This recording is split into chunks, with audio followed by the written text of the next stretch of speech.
en resumidas cuentas, lo que vengo a contar es lo que no se ve dentro del hospital y casi es lo más valorado o lo que deberíamos de valorar más, por lo que luego veremos, que es la calidad de vida de los pacientes que sometemos a una cirugía agresiva por un proceso que de por sí ya es grave.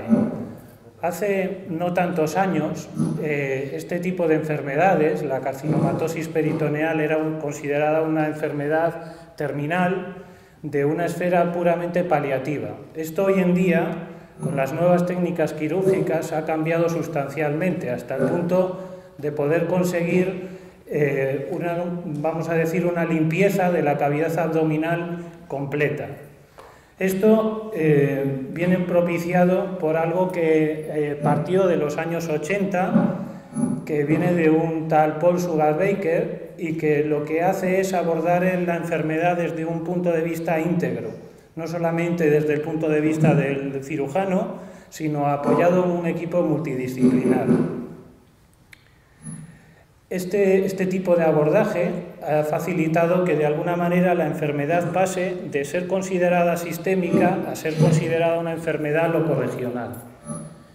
Diferentes estudios avalan esto y por resumir algunos, lo que vienen a contar es que no solamente estamos hablando de una enfermedad que hay que tratar agresivamente como pieza clave para mejorar los resultados, sino que el abordaje tradicional de una quimioterapia sistémica también se ha visto modificado a la hora de ver supervivencias, en concreto con la quimioterapia intraperitoneal.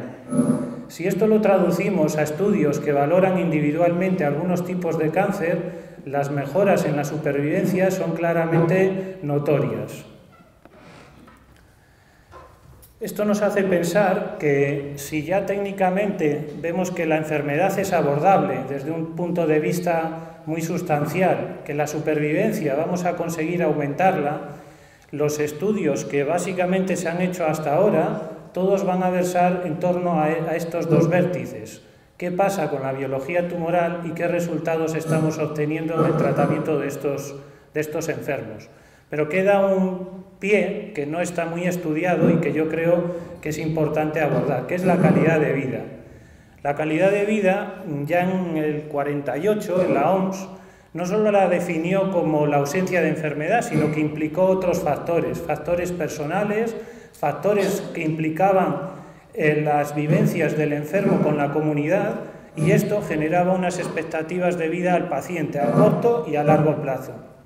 Por lo tanto, en este contexto es muy importante conocer cuál es la percepción que el paciente tiene de su enfermedad en cada momento. En base a esto, se nos ocurrió hacer este estudio y pensamos que podían ser interesantes ver dos objetivos que nos podrían abrir la puerta a la verdadera utilidad del concepto de calidad de vida en este proceso. Por un lado, contrastar las variaciones en la calidad de vida de estos pacientes que iban a ser sometidos a una cirugía bastante agresiva. Y por otro lado, a través de cuestionarios específicos, ver si realmente podíamos planificar alguna estrategia que modificara esa percepción de calidad de vida que podían tener los pacientes.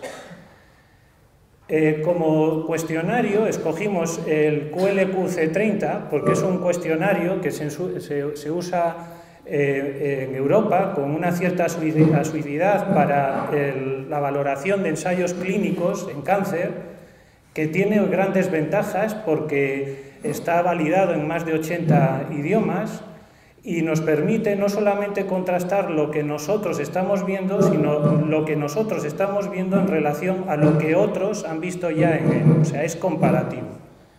Este cuestionario tiene 30 preguntas que podemos estratificar en 3 niveles y que cada nivel, en función de la pregunta en cuestión, va a tener unos valores.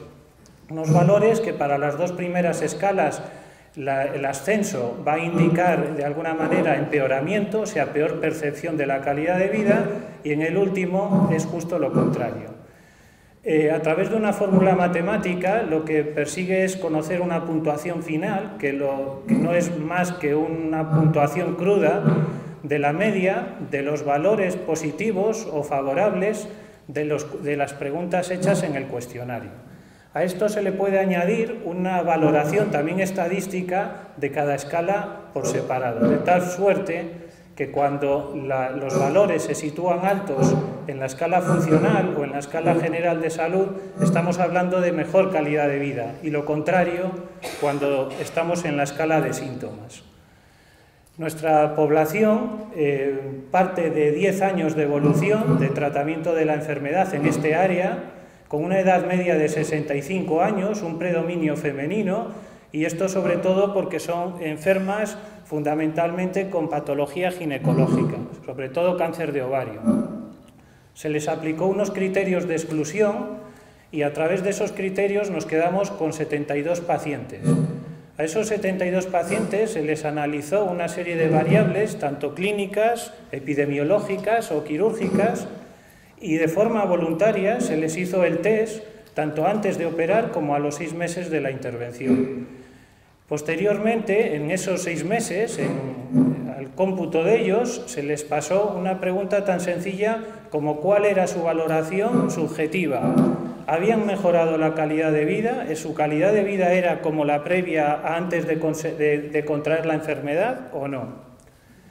El análisis estadístico se basó, lógicamente, en una descripción de variables cuantitativas, cualitativas, y un análisis bivariante con una significación para una P de menos de 0,05. Nuestros enfermos tenían una clínica que rondaba una evolución de 3 meses, los síntomas más predominantes eran el dolor y la distensión, y partíamos de un estado nutricional aceptable. De hecho, uno de los criterios estándares para este tipo de cirugía es un performance status de menos de 2. El índice de peritoneal cuando operamos se situaba en 20, que es bastante alto, y el final de la intervención se acabó con unas medias en torno a 4. Esto traducido en efectividad quirúrgica, estamos hablando en torno a un 48% de citorreducción completa, o sea, enfermedad que macroscópicamente no vemos al acabar la intervención.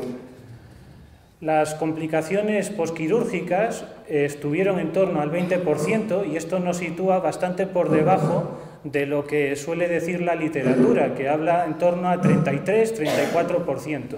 Y esto explica por qué tuvimos una tasa de reintervenciones tan bajas.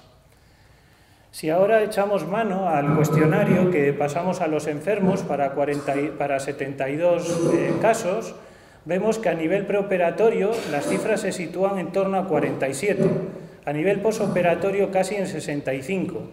Esto nos haría pensar de una manera cruda que la calidad de vida a los 6 meses es bastante peor que al inicio, pero esto tiene matices, y tiene matices porque también hemos hecho una estratificación de la escala del cuestionario por escalas. Lo que quiere decir es que en la escala funcional, en la escala de salud, los cuestionarios nos avalaban que al acabar el proceso, a los 6 meses,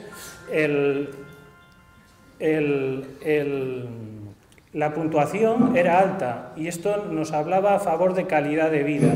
En cambio, en la escala de síntomas decrecía y esto nos avalaba también esa calidad de vida. ¿Cómo? Que estoy hablando muy alto. No, que ha finalizado. Pues entonces acabó. Bueno, resumiendo, bueno, vamos a ver. Entonces, lo que quiero decir con esto, bueno, vamos a pasar rápido porque la más importante en realidad es esta.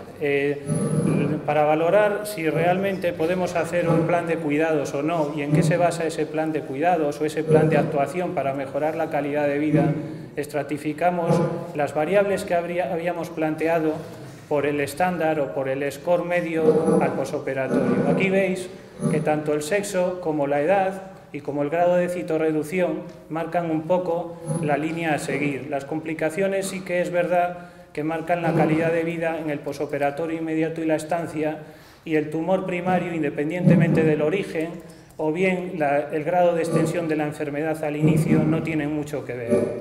Cuando preguntamos a los pacientes si realmente a los 6 meses habían recuperado la calidad previa a la enfermedad, no llegaba al 50% los que decían que sí.